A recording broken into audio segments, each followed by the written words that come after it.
So again, Michael Philpott. I'm a senior practice leader with Ovum, which, if you don't know, is a research and consulting house.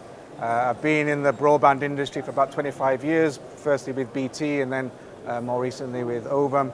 And within that time, I've seen a number of significant investments and also innovation in the broadband space, from the very early deployments of DSL technology through to fiber to the home, to services such as IPTV and the first triple play services, and then more recently around smart home and connected home. And I would say over the past 18 to 24 months, the level of investment and innovation around connected home certainly makes it one of the most interesting and I would say perhaps most impactful areas in the industry at this time. And so I'm really excited about how that's going to transition over the next couple of years. And it's not just about more advanced troubleshooting, what you've seen from Domos earlier. It's also about generating new revenues for broadband service providers. And that's what we're going to explore on the panel today, really, is does open standards and open software focus around connected home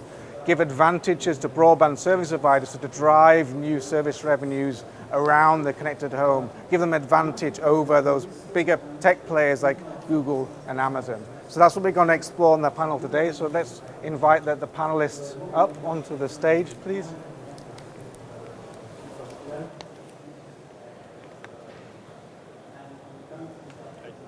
All right.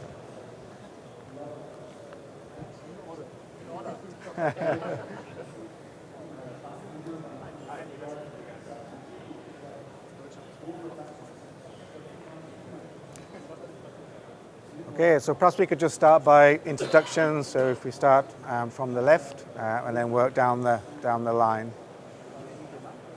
Oh, yeah, we got some mics to.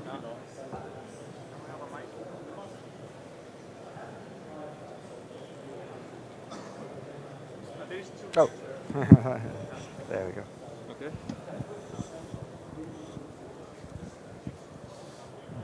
So, can you hear me? So my name is Endika Miragai. I work for Vodafone Group Services in Germany, looking after fixed devices, new services, basically putting new services into fixed devices, home gateways, yeah, and the connected home. Yeah.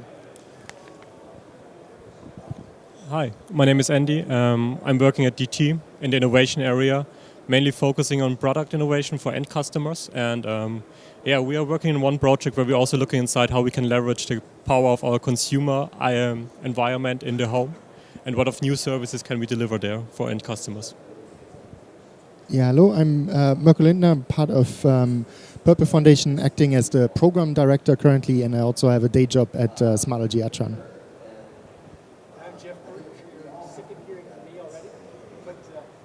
Broadband Forum, run marketing for them, and really going to take, I believe in this particular situation, the perspective of the service provider. Great, thank you. So if I'd have had my slides, I would have been able to show you that, at least in my view, there's great revenue to be earned, great opportunities for telcos around things like smart home cybersecurity and premium technical support services. But I know that you all sat there going, well, analysts always say that. They always have their graphs showing steep revenue curves, great opportunity for everyone. So I'd first like to turn to first Enrique and then Andy to say, you guys are on the ground.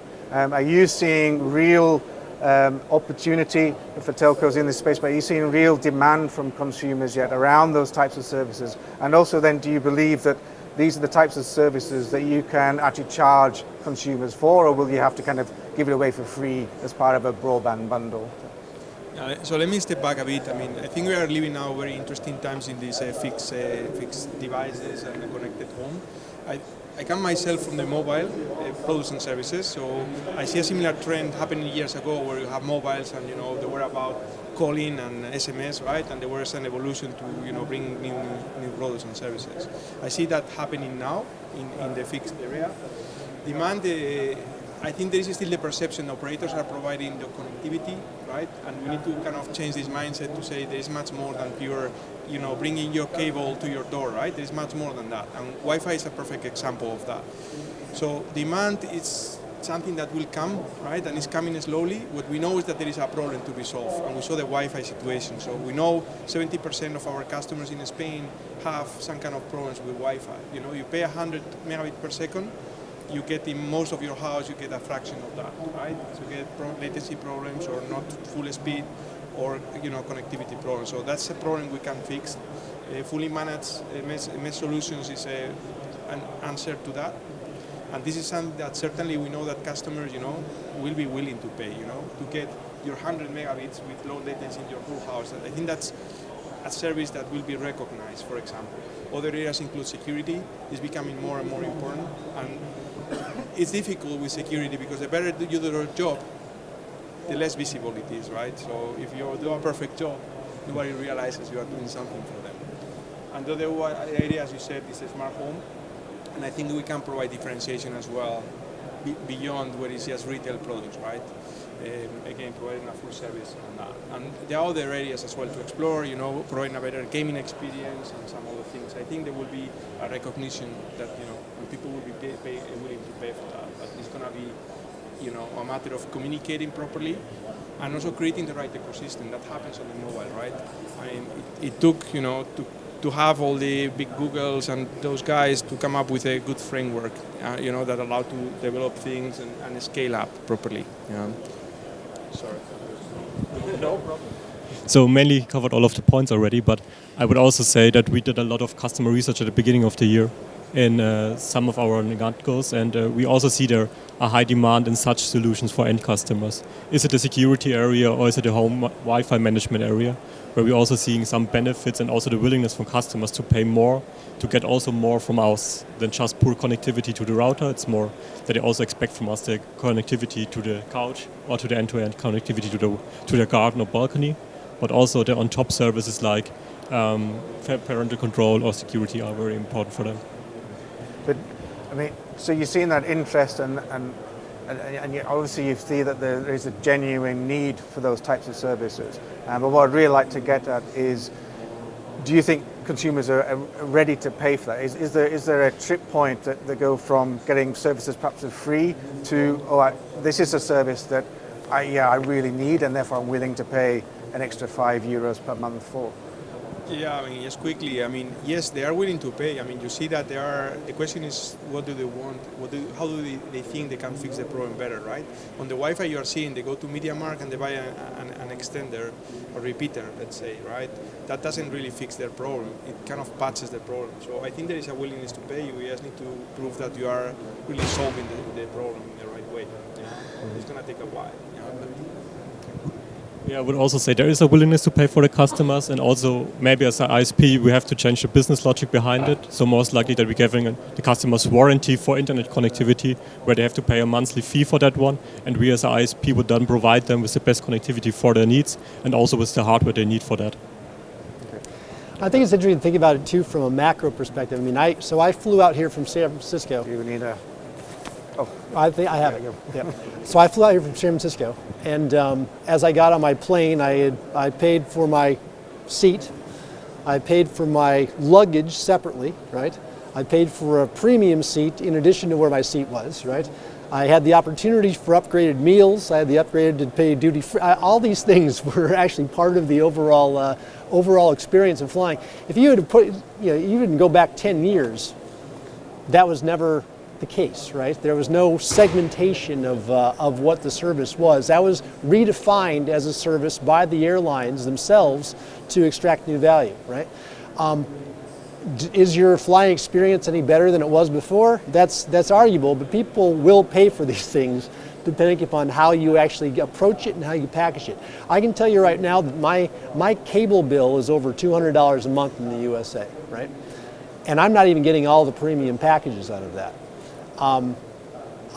If you turn that clock back even 10 years ago, again, I was probably paying $50 a month, right? There's huge opportunity to extract consumer surplus out of your customers. It's a matter of getting the mentality wrapped around it. I believe that we can all look at ourselves in the mirror here, the majority of us being telcos out here in the audience, and say that we're not necessarily the greatest marketers in the world. That wasn't the history of being monopoly industries in many cases. It got us to this point in time in our lives.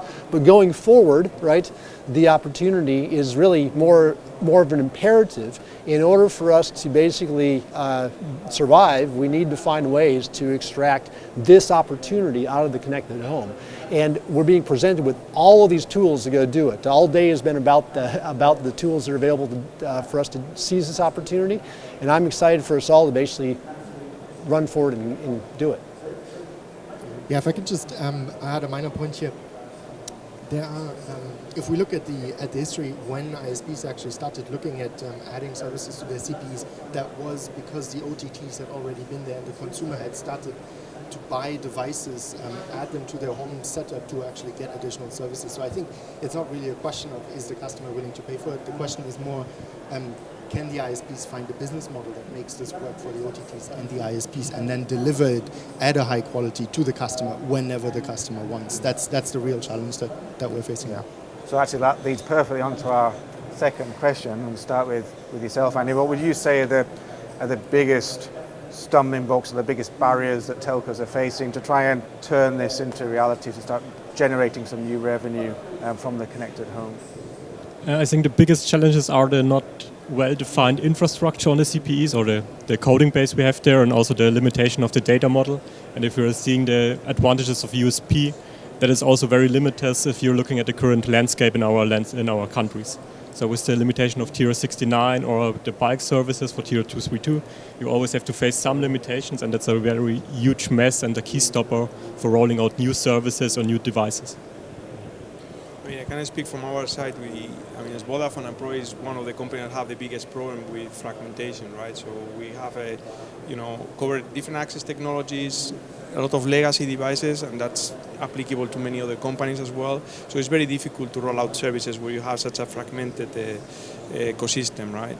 And that's where we are working together, with very much in partnership with Mirko and the other Broadband Forum, all the entities, to try to bring some consistency and harmonization that will help to deliver new services in a scalable manner, right? You can imagine you have 300 different devices, each one have a different operating system, different APIs. It's absolutely complex to deliver and scale new services, right? And that's where all these initiatives, fit well. Yeah. I mean, Jeff, is there a role for the Broadband World Forum here to try and help bring those service providers together and have a forum to kind of make this happen? Well, absolutely. I mean, there's a couple of different ways to look at it. One is just the obvious. We were talking earlier today about TR69, and then we spent part of this morning then talking about the evolution of that to a platform in USP, right? To have a platform available for everyone to go and address these things head on is a big step in the right direction. Obviously, there's been, you heard a lot today about, the TR398 and all these different elements that are allowing service providers to basically have something that they can all share across each other in terms of driving it across the entire ecosystem to identify the quality of experience for things like Wi-Fi mesh, etc. And so absolutely, there's a great role that I think that certainly that BBF has been playing in this. You can broaden this to the entire industry, though, as well. I mean, I think we're no different from an organization than most other industries with broad organization groups, in that organizations sometimes don't want to step on each other's toes in different areas. But I think that we have made some good strides this year. I think Wi-Fi Alliance is a great example of that. I think with a number of other organizations, basically making sure that we're all clearly defining the areas that we're working in complement with others, and then running forward with that. So I do think that the industry as a whole is actually working pretty well together at this point in time.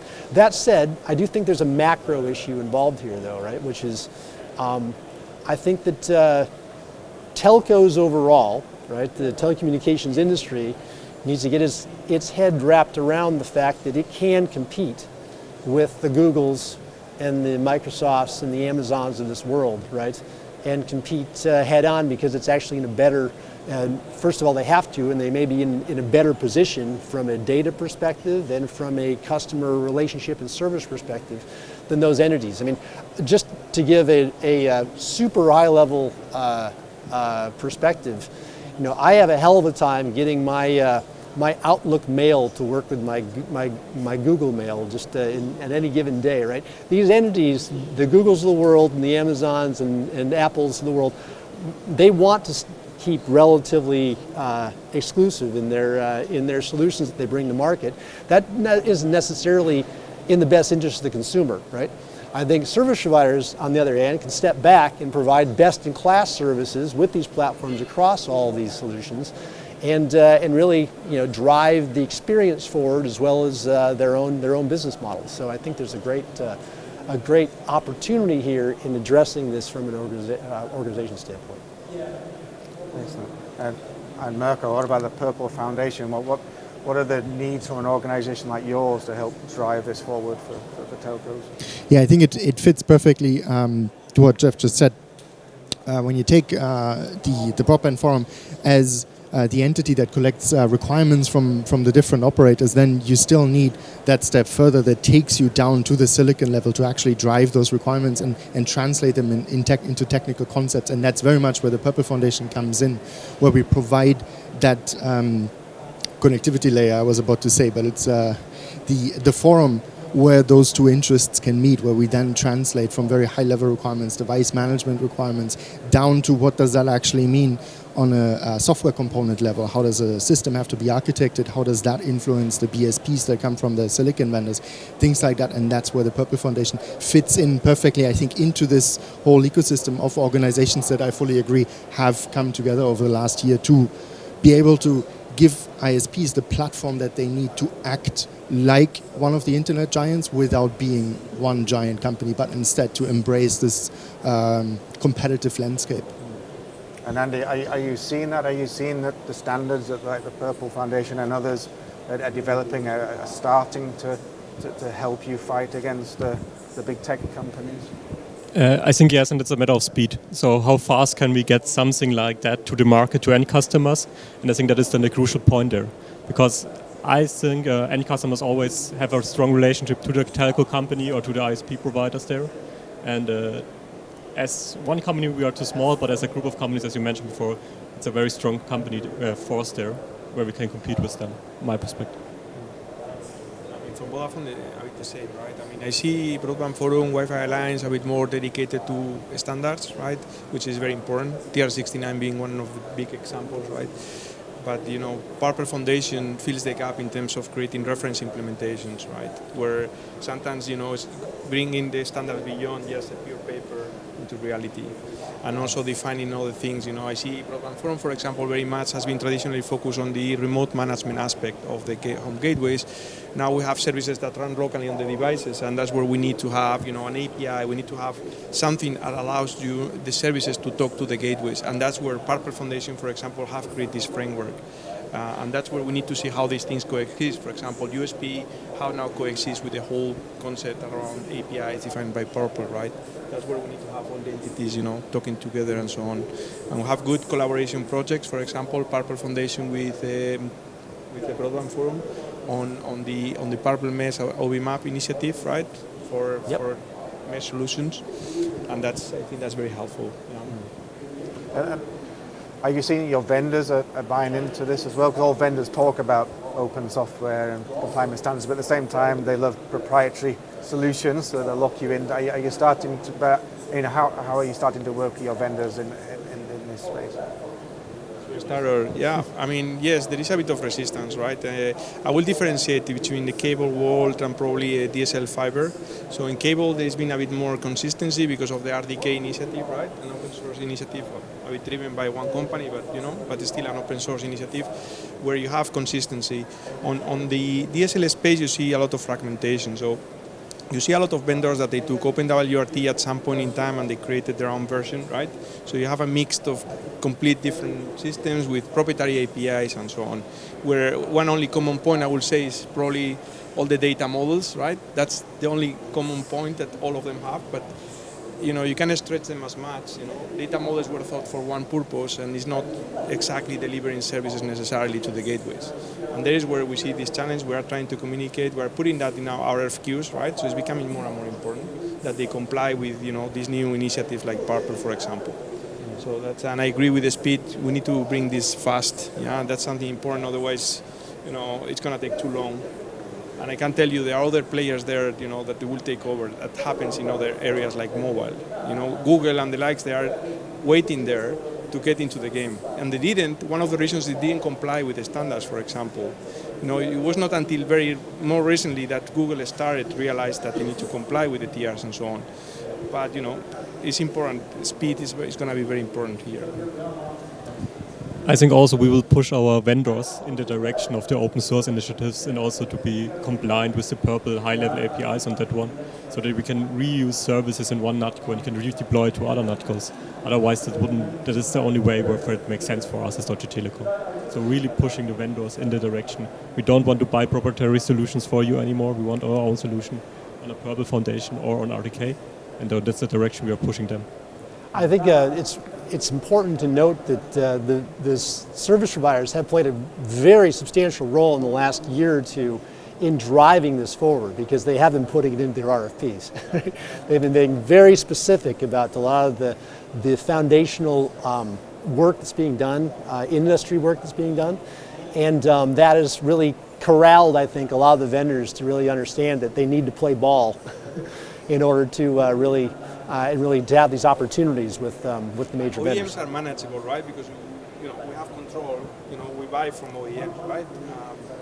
The challenge comes when it comes to the chipset, right? I mean, there is where the chips with operations typically don't have a direct relation with chipsets, and that's where you have a challenge. Because chipsets traditionally have been very proprietary, right? On their APIs and everything, and I think that's the real challenge. I think. That's a good point. Yeah, maybe just to add to that, I think it is, as you said, it's thanks to the support and the driving force of the ISPs that so many of their vendors are now starting to take a second look, so to speak, at how can we actually work together. But once you have them there, and once they've crossed that demarcation line, they're basically like, well, if we do this northbound on my tech lingo here towards the ISPs and become more unified, how about with the silicon vendors, which then helps us to address exactly that point, because then you have all of a sudden all of the vendors coming together looking at the silicon guys and saying, how about you guys just do the same, which is then ultimately going to enable us to actually gain the speed that we need to change the industry there. I have one other data point here, is that we've had a kind of a breakout year in terms of new members into the Broadband Forum overall, and about 3/4 of them have been in the connected home space. All driven by both newcomers in the industry that have been trying to get involved, that have recognized the opportunity, the standards that are being driven by you all represent to them, and old guard who stepped out, right, and then looked and saw where they needed to be with regard to standards, and came back in to make sure that they weren't missing out on the opportunities. So I do think that we have some real data points, at least in our own organization, as to how the standards actually really coming together are pulling the industry along with it, right? Especially at the vendor perspective, and I think it's reaching down into the chip perspective as well. So we've all mentioned the horrible words of Amazon and Google. I know they should be banned from here, but unfortunately we have to talk about them.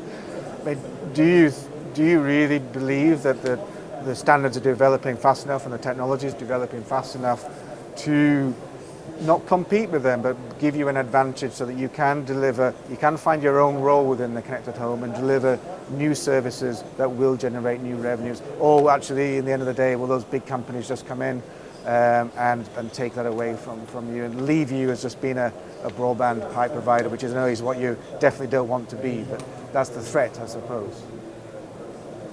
Okay, I'll start. I think as operators we have a competitive advantage at the moment, right? So we have control over the gateways home, we have the network, we have the relation with the customer, so we're in a good position to leverage those things to become the provider, fixing customers' problems. So if we do a good job, we should have an advantage there. And that doesn't mean that they're out of the game. I mean, we are actually doing some work with some of the companies you mentioned. It's not that it's either or. So we want to create an ecosystem where everybody can have, something here. So it's not really to kick them out. It's like we don't want that they completely take over everything, right? There's a difference between the two. So that's how we see it. Yeah, for example, we will always rely on Amazon AWS infrastructure or Azure infrastructure in the future for cloud computing and stuff like that. But we will also rely on our touch points at home, and we will also fight for that one, that we can have their crucial points where our customers need us, that we can help them provide the best services. Yeah, I was just thinking about that, and I'm not sure if the ultimate goal should be to be as fast as internet companies, because they have this tendency to develop things very quickly, churn them out very quickly, and see if they work or not. I think as ISPs that is not necessarily the right approach. It's okay to be observant for a couple of months or a couple of quarters and then see, yeah, this actually works, and then make the effort to integrate it the right way into the ecosystem. And then, yeah, you can call that their own niche. I think that's a huge opportunity. That's not just a small niche. If we actually enable that, ISPs can do that from a safe distance, decide to pull that in, add it to the ecosystem, that's absolutely fine. And then you can have internet companies innovating on top and delivering that innovation, and then ISPs coming in and add it to theirs. I think that's absolutely fine. But they have to onboard and offboard those services extremely quickly when they see that opportunity. So do you think the infrastructure will be there to enable that to happen? But what is extremely quickly? How fast can you actually, even as a large internet company, how fast can you reach saturation, right? So we're talking about, I think there is a 6 to 12 months time window that you have to actually address that from first introduction into the market. The first version of the service is most likely not going to be perfect. As soon as you can jump on that, you have your 6 to 12 months. And that's, I think, is a realistic timescale for an ISP. Jeff? I think the real Achilles heel of the Googles and Amazons of the world, actually, oddly enough, is that the majority of subscribers call these guys first when they have a problem in their home, right? It's a burden, but it's also your greatest opportunity, because they're actually the ones you trust. I actually have an interesting data point. I was walking through my local mall and about a week and a half or so ago, and we have an Apple store in the mall, and the line into the Apple store was, the store itself couldn't hold all the people that were inside it, and there was a line of 50 people outside of it, all queued up like a Disneyland line, right? And I could hear what they were talking about. The majority of the people weren't there to buy the new iPhone 11. They were there to fix the phones that they had, and they were having issues, both application-wise and hardware-wise, and all these, trying to get the whole ecosystem to work together, right? And so I laugh when you say, the speed of innovation, because you're absolutely right. The speed of innovation has another side to it, which stuff breaks, right? And the service providers have a history of being the guys that can fix that. They may not necessarily have been historically they may not need to be as fast, but what they are great at is operationalizing and making sure that there is a consistent, increasingly higher quality of service that gets implemented. And I think that that's the real opportunity that sits here. That's how these folks will ultimately compete head-to-head against them. And I think we have a lot of initiatives in place, the broadband QED, the 398, all these things that we're talking about all feed right into that model of making sure that the best experience is based upon the expertise and services provided by the service providers and complemented by the ecosystem that sits around it. Okay, so we just have a couple of minutes left, and I was just wondering if there's any questions that we can take from the floor for the panel.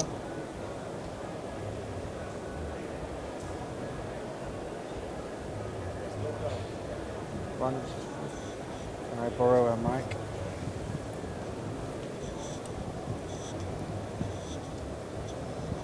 Hi. You were talking both about bandwidth issues and slow Wi-Fi. Where are you seeing the main issues on that? Is it the house layout? Is it problems on the connection? Is it, for example, websites getting bigger and bigger with the surveillance economy? Is it infected devices in the house spamming your network? Do you have any idea of what's the big one that would change something for you? I think one of the big ones is the house layout, and the customers are not very educated how good or how they should place the router or the mesh repeaters. And the other one I would also assume is, sorry, I forgot the second point, sorry. No, I agree. I mean, the Wi-Fi is one of the biggest problems, and Wi-Fi is a very misunderstood problem, right? People don't understand how much the attenuation there is in the signal and what's the impact on yours. Even if you see a little, some signal, it's not everything about the strength of the signal. It's much more complex than that. It's about interferences, for example. It's about many aspects, how many devices are connected. If you have a bad device home, it's damaging the connection to all the other devices, right? It's about airtime. It's about many aspects, which is very complex. People like Domos, for example, are trying to address that and bring down the complexity. I think Wi-Fi is definitely a huge problem in that space. Also related to the house layout, right? And that's a very country specific, right? Where you see people where are living in houses, right? They have the device in the cellar. They don't have signal all across the house. Or where they live, like in Spain, Italy, where they live more in apartments, right? Like L-shaped apartments. That's a problem. You're never gonna have a gateway in one part of the apartment which gonna cover everything. That's where you need to have a solution. And that's where it's not about seeing just a little lines on your Wi-Fi thing. It's much more complex than that. Plus, you have the problem of all your neighbors being in the 2.4 gigahertz super populated kind of frequency and completely saturated the airtime, right? I mean, that's the problem, I think. Can I add one point? So I remember my second point. What is also important is from the customer's perspective, if you're using an old device, you don't will experience the gigabit household bandwidth you want to book or you have to book there. So it's always about also to give the customers a little bit more insights. Okay, with your old iPhone 3 or something or 4, you can't use your gigabit Wi-Fi very sophisticated because it's not working that good. And I think that's also one of the education work we have to do as a telco ISP is to give the customers more and more insights about what is happening in the Wi-Fi and where can they have some trigger points where they can make it better by themselves. Buying mesh, buying new devices, upgrade devices. Yeah, I just want to, from a standardization perspective, I'd add one thing. The fact that your question contained 7 to 10 different things that it might be is already the answer to the question. So I think it's the assumption that there is one size fits all. That is, I think, the biggest problem with Wi-Fi. So what we need to get to, obviously I'm going to make a pitch for Purple now, but what we need to get to is the ability that every customer can get a solution to their individual problem. And that starts at the product teams in the ISPs to realize that there's not one solution, and then it goes out to the technology to then enable multiple service partners that have solution to those problems. I think that's I think it's interesting too that the question was actually posed in terms of speed, which is really I think maybe even a good way to kind of tie things up here as well. Is it won't it be nice in the very near future? The question is just about whether or not your experience is great or not. It doesn't matter whether it's speed or latency or jitter or whether it's in your upstairs bedroom or your downstairs closet, right? That it's all these data points are coming together. These things that can affect are coming together and being resolved, whether it be through machine learning from Domos or whether it's just because things actually work together now to basically deliver a sensational experience for everybody. I think that that is not that far off on the horizon, where we've actually redefined our whole industry, not in terms of speed, but in terms of just the quality of the experience delivered. Okay. Any more questions? Okay. All right. Well, I'd just like to thank the panel for the great session. Thank you very much.